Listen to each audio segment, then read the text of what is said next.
C'est Jésus qui tient notre vie, qui tient l'Église. Et même le monde entier, même s'il le nie, c'est Jésus. La Bible dit que Dieu tient toutes choses par sa parole. Si la terre est ferme, c'est parce qu'elle est soutenue par la parole de Dieu. Si l'univers est en parfait équilibre, c'est aussi la volonté de Dieu par sa parole. Et nous avons besoin de Jésus. Le dimanche dernier, le thème, c'est le sujet de l'église, c'était l'unité. Et en plein jeûne, nous continuons de prier pour l'unité. Parce qu'on ne peut pas aller marcher ensemble si on n'est pas convenu. Amos disait que 2 hommes peuvent-ils marcher ensemble sans être convenus. Amen. L'unité est importante dans l'église. Unité, ce n'est pas on pense pareil. Non, on est différents. On a des personnalités différentes. Mais nous formons un tout. Nous formons un corps. Alléluia. Amen. Et donc, j'aimerais parler de l'unité. L'unité ou la joie de relations harmonieuses dans l'église. Dieu prend plaisir quand nous sommes en harmonie les uns les autres. N'oubliez pas que nous sommes différents, mais n'empêche qu'on peut être ensemble. Amen. Amen. Le corps humain est plein d'organes différents. Mais Dieu, dans sa sagesse, les a tous mis ensemble. Et ils forment quelque chose de merveilleux. Vous savez, quand je vois les jeux ou ceux qui pratiquent la gymnastique, comment ils font mais c'est incroyable. Alléluia.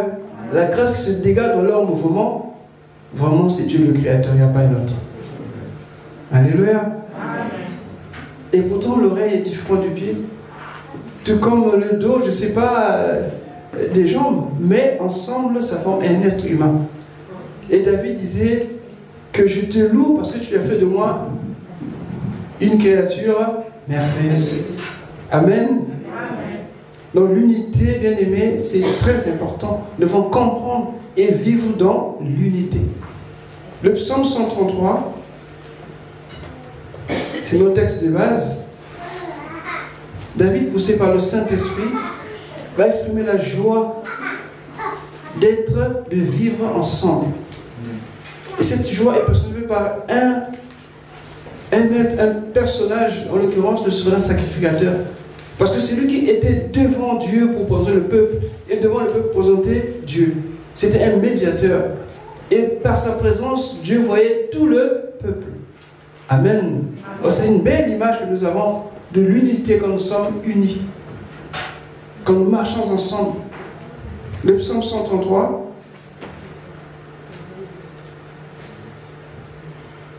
Psaume 133, j'ai le nom du Seigneur. Voici, oh, qu'il est agréable et qu'il est doux pour les frères de demeurer ensemble. C'est comme l'huile précieuse qui, répandue sur la tête, descend sur la barbe d'Aaron, qui descend sur le bord de ses vêtements. C'est comme la rosée des l'Hermon, qui descend sur la montagne de Sion, car c'est là que l'Éternel envoie la bénédiction, la vie pour l'éternité. Amen. Amen. Amen. Très souvent, l'unité entre nous est mal vécue. Parce que nous avons des égos, des personnalités vraiment, je dirais, envahissantes et compliquées à gérer. Mais l'Église, Dieu nous appelle à vivre dans l'unité. Parce que pour Dieu, nous formons un corps, un ensemble complet. Alléluia. La Bible dit que Jésus vient chercher son Église, sans ride, sans tache, ni rien de semblable. Donc Dieu nous voit comme un tout déjà accompli. Mais sur la terre, dès que nous sommes là, chacun est différent. Mais cela n'empêche pas qu'on peut marcher, travailler, prier ensemble. Comme un seul homme, en mettant nos capacités de service au service des uns des autres. C'est parce que moi je suis plus fort, bien parce que moi j'ai ceci, parce que moi je possède ceci que je suis au-dessus. Non, nous formons un ensemble. Il faut qu'il y ait des chantres. Amen. Il faut qu'il y ait des modérateurs. Alléluia. Amen. Il faut qu'il y ait des serviteurs. Tout le monde, le Seigneur, est important et à sa place. L'unité, nous devons comprendre que sans l'unité, on ne peut pas aller loin dans l'Église. Même si on a des bons projets, mais quand on n'est pas unis, ça ne marchera jamais. Amen. Amen. Et ce qui est encore déplorable, c'est que même si on n'est pas d'accord sur tout, et c'est normal, mais certaines personnes prennent plaisir à entraîner des conflits ou à susciter des conflits pour une raison quelconque, et ça nous amène à diffamer, à murmurer ou à parler mal des autres. Alléluia. Amen. Quand tu connais les capacités que l'autre a, bénis Dieu, et il bénira Dieu aussi pareil pour toi. Aujourd'hui, tu n'as peut-être pas les possibilités, mais demain, qui sait? Alléluia. Amen. Je disais tantôt que moi, j'ai appris à prier en écoutant les autres prier. Si tu es à la maison tout seul, tu ne pourras jamais prier. Tu vas penser que tu pries, mais en réalité, tu ne pries pas. Tout est dans ta tête. Mais à l'église, je vois comment on sert, je vois comment on prie, j'entends comment on chante, et moi aussi, je fais. Au début, je copie comme tout le monde.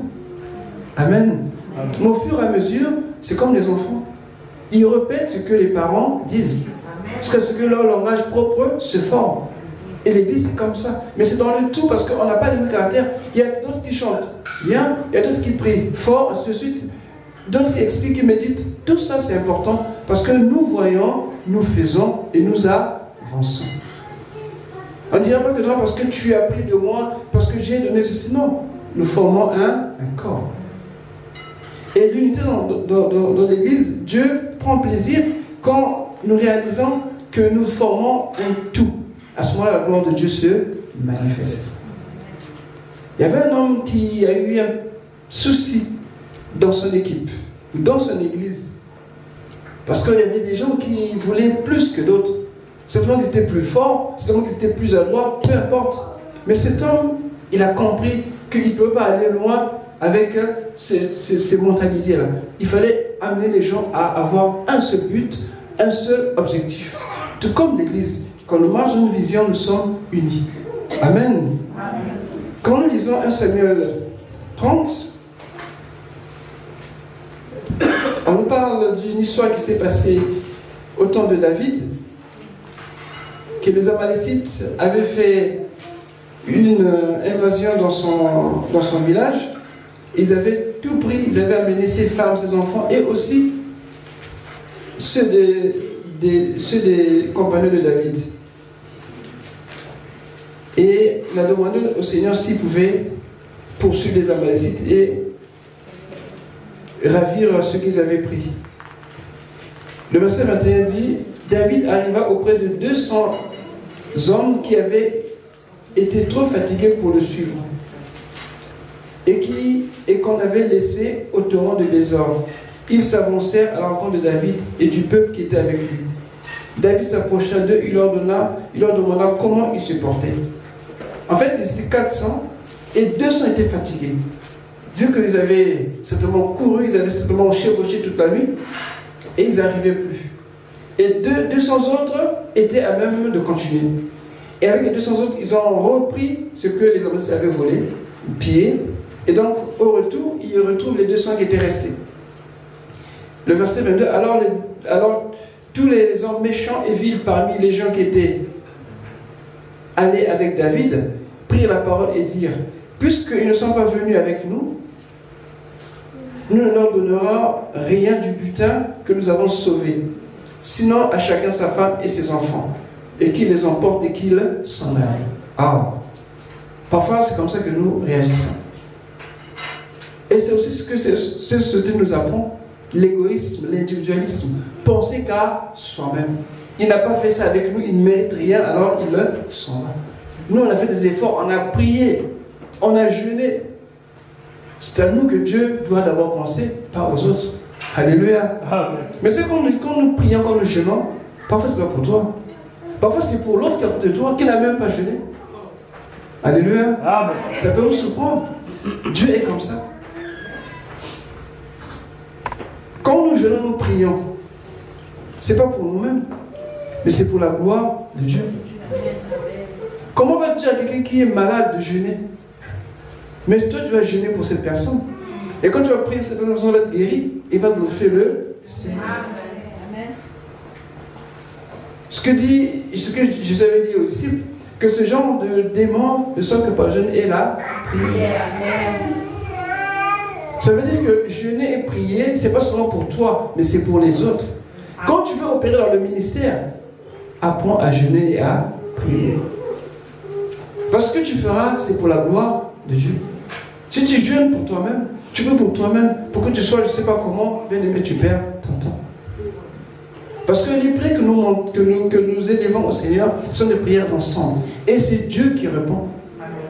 Quand Dieu donne, c'est comme la pluie. Chacun reçoit par rapport à son besoin. Amen.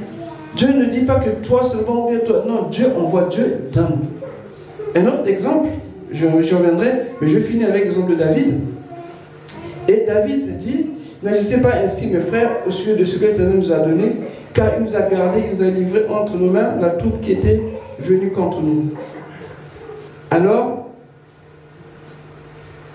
il dit au verset 24, et qui vous écouterait dans cette affaire? La part doit être la même pour celui qui est descendu sur le champ de bataille et pour celui qui est resté près des bagages. Ensemble, ils le partageront. Et le verset 25 dit que ça va être une loi et une coutume en Israël. C'est ça l'esprit d'équipe. C'est comme ça que l'Église doit avancer. On ne peut pas faire tout au même moment. Dieu sait qui peut faire ceci et qui peut faire cela. Alléluia. Même dans l'armée, tous ne partent pas combattre. Il y en a qui restent, qui gèrent les transmissions, les informations, la logistique. Il y a d'autres qui sont au front. Mais quand les victoires vont porter, c'est toute l'armée qui est dans la joie. L'Église marche de la même manière. Mais c'est dans l'unité. Parce que l'armée unie, une armée qui n'est pas unie, n'ira pas faire la guerre, croyez-moi. Ça ne pourra même pas se faire. Une armée qui est unie, même un petit soldat première classe va les mettre en déroute. Parce qu'ils ne vont recevoir aucune instruction. L'Église, c'est la même chose. Amen. Amen. Et vous vous rappelez quand Élie priait, qu'est-ce qu'il a fait? Il a restauré l'autel qui était renversé en prenant les 12 pierres. Il parle de l'unité du peuple d'Israël. Même si les 10 autres se sont autoproclamés Israël, mais pour Dieu, et même ceux qui étaient restés étaient aussi Israël. Parce qu'au début, c'était les 12 tribus qu'on appelait Israël. Mais quand le roi est venu, Dieu a divisé le royaume. Les 10 sont partis avec Ephraïm, qui était le leader, et Judas est resté. Avec lui, Benjamin est resté.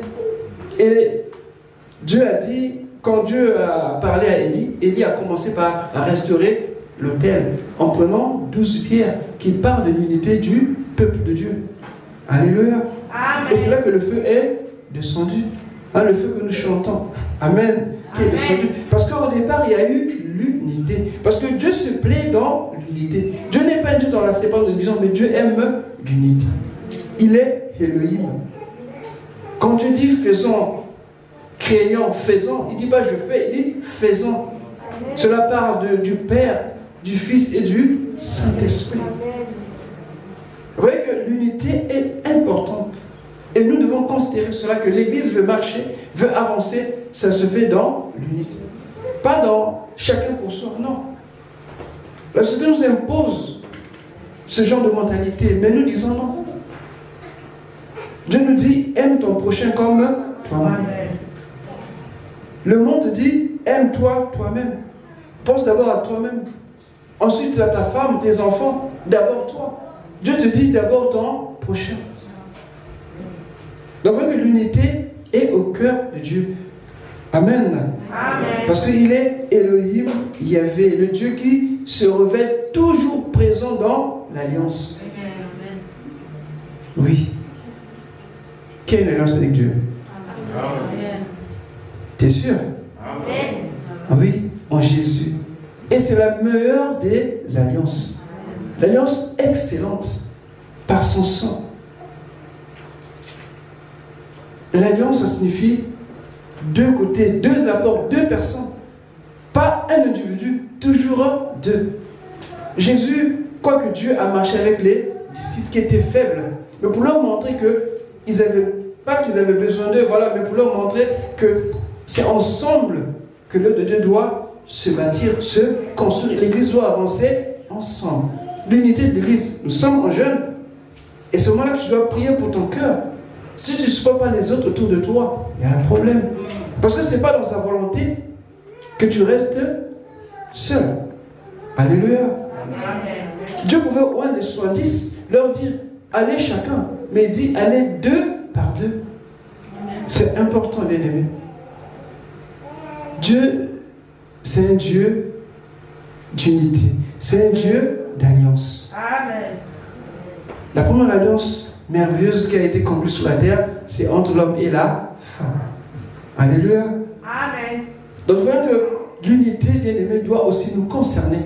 Surtout pour ce temps où nous passons dans le jeûne. Dis-toi, moi, pourquoi je n'arrive pas à être les autres? Pourquoi je n'arrive pas à prier? Pourquoi je n'arrive pas à prendre les activités de l'Église à cœur? Pourquoi? Et le temps, fais-toi violence. Alléluia. C'est que dans le jeûne, c'est pas que nous brisons notre moi, c'est pas que nous brisons notre chair et que l'esprit prend le dessus. Et pas seulement pour cette semaine, mais pour toujours continuer avec le Seigneur.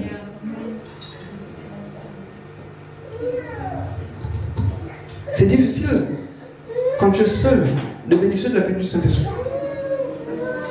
Amen. Si tu es seul, comment vas-tu prophétiser? À qui vas-tu prophétiser? Dieu envoie la prophétie pour l'Église, pour s'édifier, pour s'exhorter, pour s'encourager. Alléluia. Amen. Mais si tu es seul, comment tu vas le faire? Avec tes murs. Alléluia. Amen. Donc nous avons tout à gagner comme ça. Et c'est parce que les dons se manifestent. Priez les uns pour tous. Là, tu sauras que Dieu m'utilise dans tel domaine. C'est là que tu sauras que Dieu m'utilise dans tel domaine. Priez pour les malades. Investir dans l'œuvre de Dieu. Soutenir l'œuvre de Dieu. Annoncer la parole. Diriger un culte. Une cellule. Tout cela, c'est ensemble qu'on le découvre. Mais pas seul. Alléluia. Amen. C'est ça, nous devons comprendre que l'unité de l'Église est très importante et nous dépasse par toi, par moi, par nous tous. Ensemble, nous devons comprendre que Dieu, c'est un Dieu de relation. C'est un Dieu d'alliance. Amen. Amen.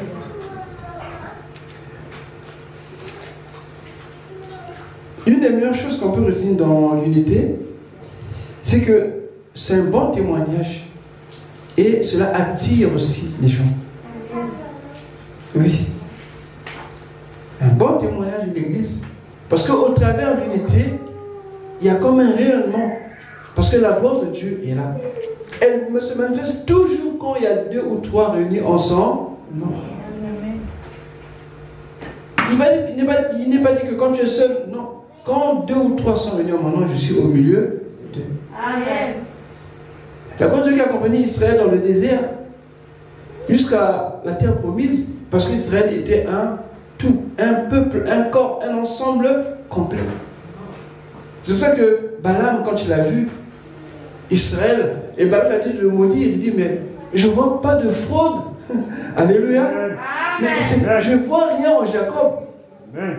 Balaam lui voyait un peuple nombreux, Balaam lui voyait un individu, Jacob. Alléluia. Amen. Quand Dieu apparaît à Moïse, il dit, je suis le Dieu d'Abraham, d'Isaac et de Jacob. Nous sommes encore vivants. Amen. Amen. Hein, Abraham, Isaac, Jacob ne sont pas morts. Ils sont endormis. Hein, on les verra, ça c'est sûr. Amen. Deuxièmement, on peut retenir que dans l'unité, nous pouvons travailler les uns avec les autres. C'est comme ça, c'est un avant-goût du ciel. Il faut prendre plaisir à travailler les uns avec, pas pour les autres, mais les uns avec les autres. Je me rappelle lorsqu'on nous envoyait visiter des gens, ou quand on partait fortifier les bien-aimés, on partait toujours 2 ou 3, pas seul. Parce qu'on se découvre parfois des capacités ou des dons comme ça. Dans l'exhortation, dans la prière. Amen. Et c'est important, c'est fortifiant bien de le savoir. Mais quand tu es seul, c'est vraiment difficile. Et tu peux tomber aussi. Amen. Amen. Donc, on a vraiment tout à gagner quand nous servons le Seigneur dans cette attitude des uns avec les autres. C'est ça l'Église. C'est ça la force de l'Église. Témoigner Jésus. Et le troisième point, c'est l'unité nous assure justement un bon service pour Dieu en évitant des conflits ou des tensions entre nous. Parce que parfois on a des préjugés.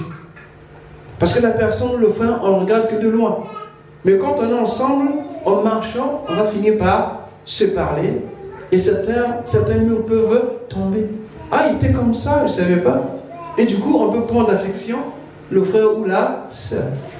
Amen. Et ensemble, on met nos forces, nos énergies pour la gloire de Dieu. Et on avance. Amen. Pourquoi voulez-vous que le frère qui est toujours là, ou la sœur qui est toujours là pour la cellule, alors que toi, tu peux venir l'aider? Amen. Mais tu es à la maison, tu attends. Ils sont combien?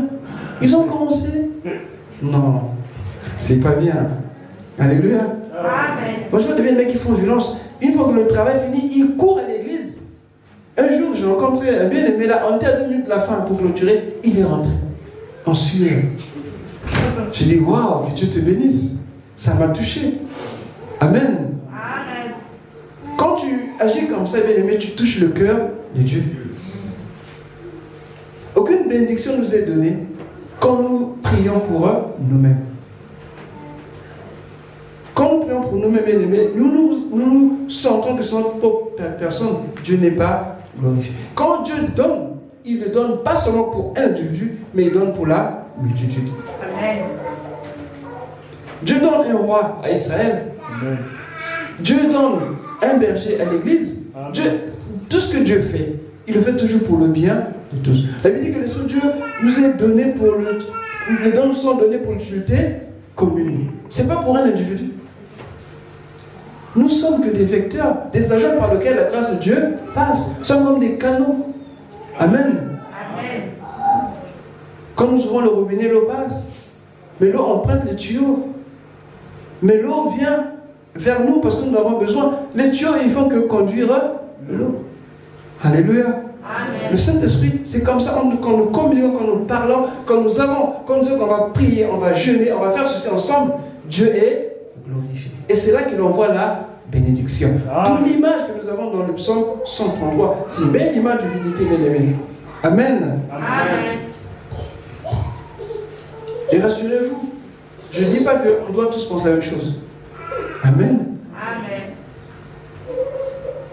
Il y en a qui mangent épicé, il y en a qui n'aiment pas manger épicé. Mais à la fin, on mange tous. Amen. C'est pour dire qu'on a des personnalités différentes. Dieu les respecte. Et nous devons apprendre à les respecter. Mais ça ne nous empêche pas de marcher ensemble, de prier ensemble, d'agir ensemble. Vous voyez, alors qu'est-ce qu'il y a là? Le synthé, il a des sons qui lui sont propres. Tout comme le tam-tam ou la batterie. Ils n'ont pas les mêmes sons, ils n'ont pas les mêmes tonalités, parce que si vous les mettez là, si chacun joue, vous allez voir que le son est différent. Mais ensemble, selon un cantique donné, ça se fait harmonieux. Amen. C'est étonnant. C'est comme ça que nous sommes. Amen. Amen. Ce que tu as, je ne l'ai pas. Ce que j'ai, tu ne l'as pas. Mais ensemble, nous formons un tout qui est fort. Amen. Et c'est là que Dieu est glorifié. Nous devons aussi apprendre aussi à nous connaître. C'est important. Parfois, nous nous retranchons trop sur l'isolement. Hein, j'évite les problèmes, je ne veux pas ceci. Non, ça c'est une ruse du diable. Ça c'est une ruse du diable. Si tu n'es pas le bon Seigneur, comment tu connaîtras tes défauts? Comment tu sauras? Tu vas continuer de vivre dans ton imagination. Alléluia. Mais Dieu peut te parler par un frère, par une sœur. Et c'est comme ça que tu es grandi et tu avances. Parfois, la personne que tu n'aimes pas, je vous rends ce témoignage, c'est la personne qui me disait ça. Il était malade, il avait mal au dos. Bon, on se dit quoi que c'est la voiture. Comme il est un peu fort comme ça, donc du coup, il y a eu un tassement au niveau des vertèbres. Et en priant, Dieu lui dit, dis à ce frère-là de prier pour toi, d'imposer les mains. Il regarde le frère là. Pour la petite histoire, il savait que le frère était avant un rosicrucien qui était converti. C'est comme si on dit qu'un homme était sorcier, il est converti. Si vous opposez la main, je pense que vous allez reculer. Hein. Vous allez dire, attends, d'abord, je me sens un peu mieux cette fois-ci. Et Dieu dit à un tel de t'imposer les mains. Il va se dire, parce que j'ai bien entendu que c'est mon imagination. Il a commencé à prier. Il m'appelle, viens, on va prier. On a prié. Dans le zèle, on était quand de prier. Je t'ai dit d'appeler un tel pour prier pour toi. Il a hésité. Ça, c'est dans son cœur. C'est après qu'il me l'a dit. Et après, il s'est avancé vers le frère. Mais pas content du tout, quoi. Il avance. Tu peux prier pour moi. J'ai mal au dos. Et aussitôt, il a repoussé. Le frère dit non, attends, reste, je vais prier pour toi. C'est ce qu'il voulait pas justement. Mais comme c'est Dieu qui avait voulu ça. Donc en fait, l'autre frère ne faisait que ce que Dieu voulait. Il a imposé les mains, il a prié sur. Et il s'est soulagé. Après, il a eu honte de le dire. Il m'a appelé, il a dit, tu sais ce qui s'est passé? Il m'a d'abord expliqué le contexte dans lequel le frère là, il était. Parce qu'ils avaient tous étudié à Montpellier, en France, tout on se connaissait. Et quand ça arrivait en Afrique avec le réveil, il s'est converti tout. Mais lui, il avait toujours un peu d'appréhension parce qu'on ne sait jamais. Amen. Parce qu'on ne sait jamais. Parfois, c'est comme ça. On est dans l'église, un tel, alléluia, alléluia. Et dès qu'il s'approche là, amen, amen, alléluia. Mais c'est rien. Parce que nous avons déjà pris des appréhensions comme ça. Ce n'est pas bien. Dieu se manifeste dans l'unité. Tu vois la personne que tu suspectes, Dieu va passer par cette personne. Tu peux te donner de la bénédiction. Parce que tu crois que Dieu agit comme toi. Non.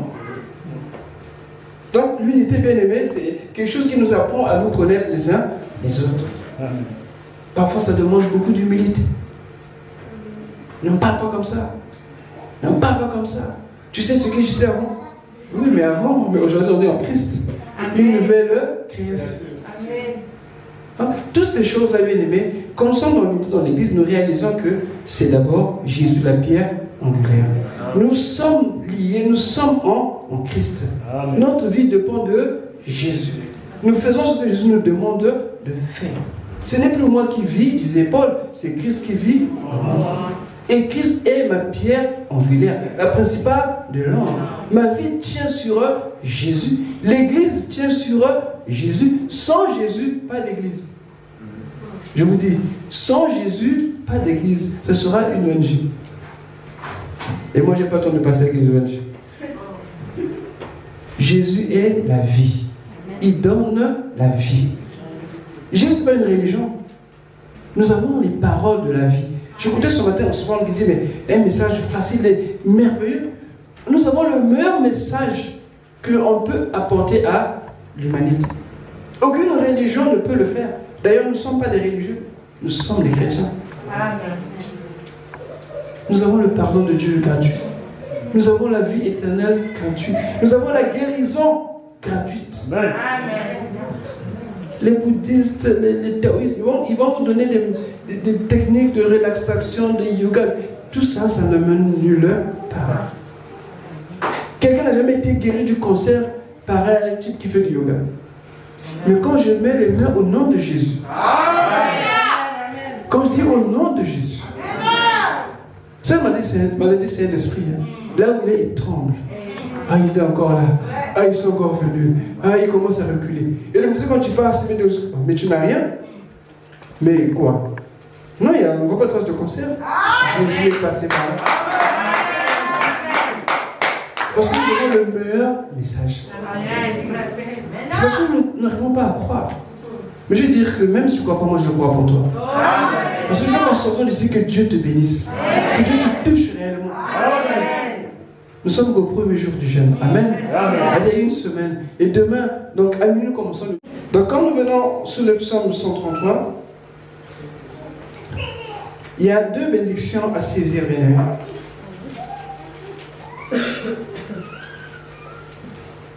Les 2 bénédictions sont à notre portée. Et comme on est dans l'unité, en priant, tu vas te rappeler, tu vas demander au Seigneur. Et rassure-toi, Dieu entend. Amen. Dieu entend nos prières. Voici, oh, qu'il est agréable, qu'il est doux. Amen. Amen.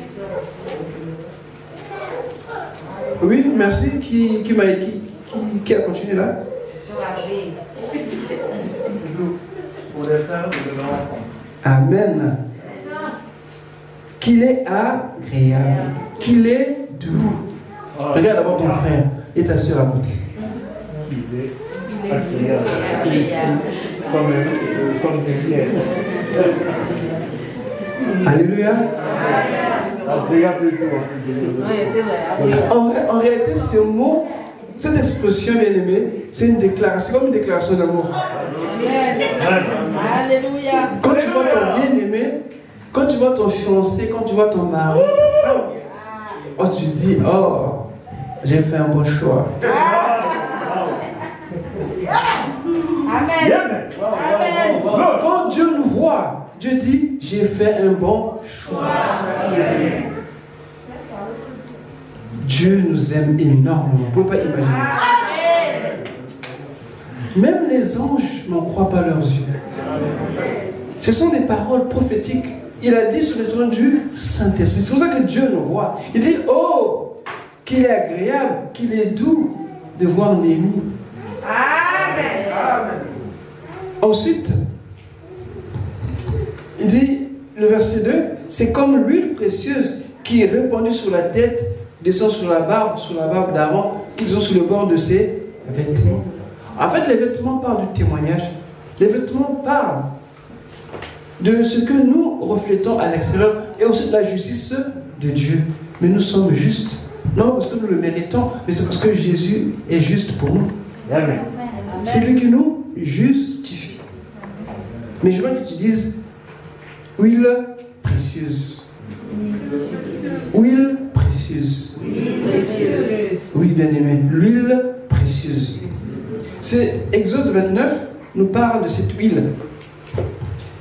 Le verset 7, comment c'était fait? C'était vraiment très détaillé et très réputé dans la fabrication. Cette huile était réservée pour oindre le souverain sacrificateur et tous les prêtres. Donc ce n'est pas n'importe quelle huile. Ça parle de la consécration. Dis, je suis consacré. Je suis consacré. Parce qu'en Christ, nous sommes tous devenus des sacrificateurs. Et cette huile, c'est le Saint-Esprit. En ce temps-là, c'était l'huile. Écoutez, n'allez pas acheter l'huile d'olive pour vous mettre sur le fond, ça ne sert pas. Sinon, amenez-moi ça, je vais faire des omelettes ou des salades. D'accord? Le Saint-Esprit, en ce temps-là, c'était des symboles. Mais aujourd'hui, on est dans le spirituel. Amen. Je vois des hommes compliqués qui se mettent. Un jour là, il y en a, quand on a mis tellement l'huile, ça débordait là. Et le pasteur regrettait même son tapis. Parce que l'huile avait tellement débordé. Mais ce n'est pas cette huile. Ce n'est plus charnel, c'est maintenant spirituel. On n'a pas besoin de mettre de l'huile comme si. Les gens aiment ça. C'est compliqué. Amenez-nous, je vais prier pour ça, vous êtes dans la maison. Mais qu'est-ce que ça change avec une pharmacie? Je vais payer le délivrer, je ne sais pas quoi. Non, c'est spirituel. Nous sommes dans l'ère de l'esprit. Et ici, ça parle de la bénédiction spirituelle. D'abord, avant toute chose, cherchons les choses d'en haut. Pendant ce jeûne bien-aimé, regarde, lève les yeux, regarde à Jésus. Quelle est la pierre angulaire? Que cette bénédiction soit sur toi. Que ta coupe déborde. Que tu aies un trop plein d'onction. C'est quand nous sommes dans l'unité, quand nous prions, bien aimé, la première fois où j'ai expérimenté acte 2, quand j'ai écrit que les gens parlaient en langue, l'esprit descendu, et la suite vous imposez, voilà, là, seront guéris, ainsi de suite. C'était pendant une campagne. On priait pour des gens. Et on était là, nous on était intercesseurs, on regardait, donc on était dans un côté, on priait, et les autres étaient en train d'exhorter de faire le ministère. Mais comme il y avait tellement de gens, on pouvait l'écouter, tout le monde, on s'est tous entrés dans la foule. Il fallait, le pasteur a dit, allez imposer les mains. Alléluia. Amen. Quand je vous dis imposer, bien aimé, imposer les mains, ce n'est pas réservé pour le pasteur, bien pour les anciens, pour les diacres. Ceux qui croient. Voilà les meilleurs compagnons, ceux qui auront cru. Il n'y a pas un certificat à passer pour ça. C'est la grâce de Dieu. Amen. Si nous sommes en l'église, parce que Dieu, c'est un Dieu d'ordre. Amen. Amen. Mais en réalité, il y a des situations de conditions où Dieu te dit de le faire, fais-le. Et quand tu vois les gens tomber, parler en langue, et délivrer, tu dis, ben décidément, donc c'est vrai cette affaire. Alléluia. Amen. Et du coup, ta foi prend des ailes. Mais attention, il ne faut pas voler trop haut. Il faut être humble. Amen. Parce qu'il y en a beaucoup qui se perdent aussi. Il y en a beaucoup qui se perdent. Quand tu vois comme ça, extraordinaire qui se passe, dit, ah donc, non. Chaque chose en son temps. Alléluia. Amen. C'est bien de grandir dans l'homme des noms de Dieu. Tu apprends beaucoup. Et ça t'édifie. Amen. C'est très important, bien aimé. Ce que je dis, ce que moi-même j'ai vécu. C'est très bien d'attendre au pied du Seigneur. Amen. Même si ça met longtemps, est-ce mon problème? Alléluia. Amen. Il y a maintenant des circonstances. Donc, la bénédiction d'en haut, le Saint-Esprit, l'onction de Dieu. J'ai pris que durant ces 21 jours de jeûne, bien aimé, que tu puisses expérimenter cela. C'est pour toi. C'est pour toi. Le Saint-Esprit est là. Cette grâce de manifester dans le surnaturel nous est accordée. Prie pour des sujets difficiles, mets-les au défi et tu verras la gloire de Dieu. Amen. C'est dans ce moment justement que chacun doit réaliser que nous sommes comme une armée. Amen. Alléluia. Amen. L'onction de Dieu, la consécration, nous sommes consacrés.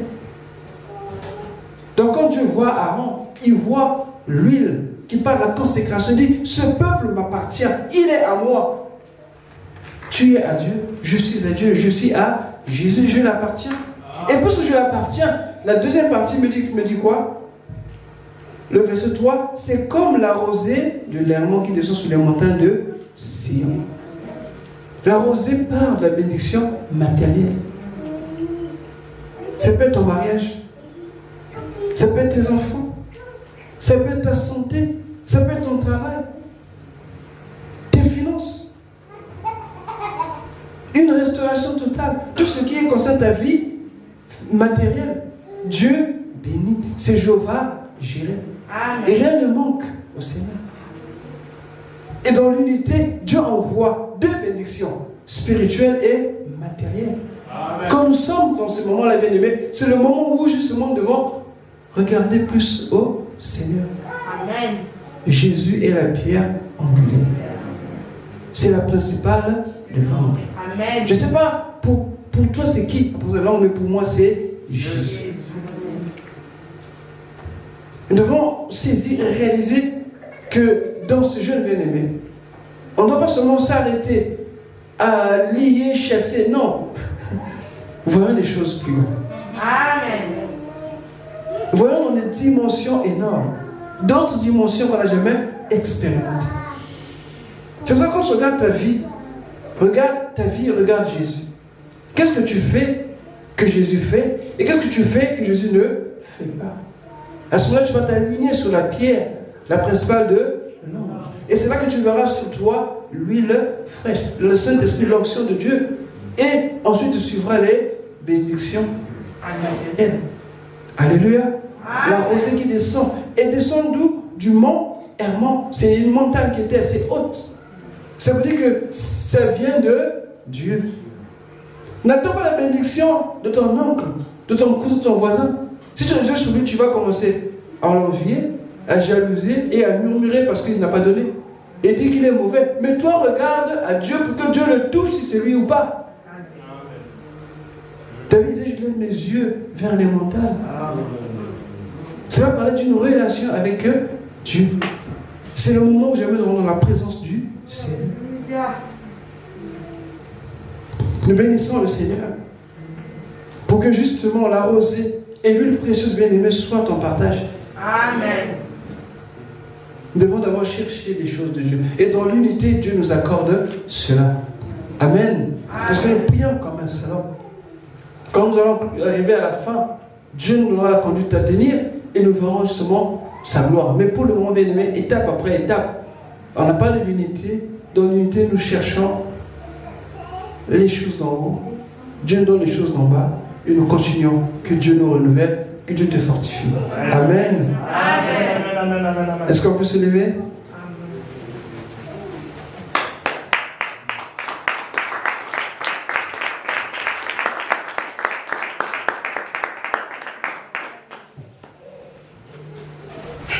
Jésus est la principale de l'onde. Est-ce qu'il y a des choses que le Saint-Esprit te montre en ce moment concernant ta vie?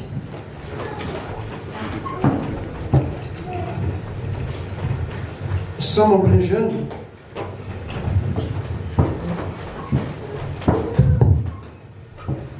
Demandons plus d'onction pour t'aimer. Et que Dieu nous mette à l'abri du besoin. Parce que dans sa volonté de nous bénir, de nous visiter, de nous restaurer, de laisser derrière la bénédiction pour toi, pour moi, pour l'Église, parce que nous formons un devant le Seigneur. Alors, commence à prier. Demande à Dieu de t'ouvrir les yeux en regardant à Jésus qui est la pierre angulaire de ta vie. Est-ce qu'il y a des choses que tu dois mettre, que tu dois aligner par rapport à Jésus? Et rassure-toi, toutes ces choses, c'est Dieu qui va te les donner. C'est de ta main que tu les recevras. Mais toi, accepte seulement d'aligner ta vie à celle de Jésus. De regarder les compartiments de ta vie, de ton existence,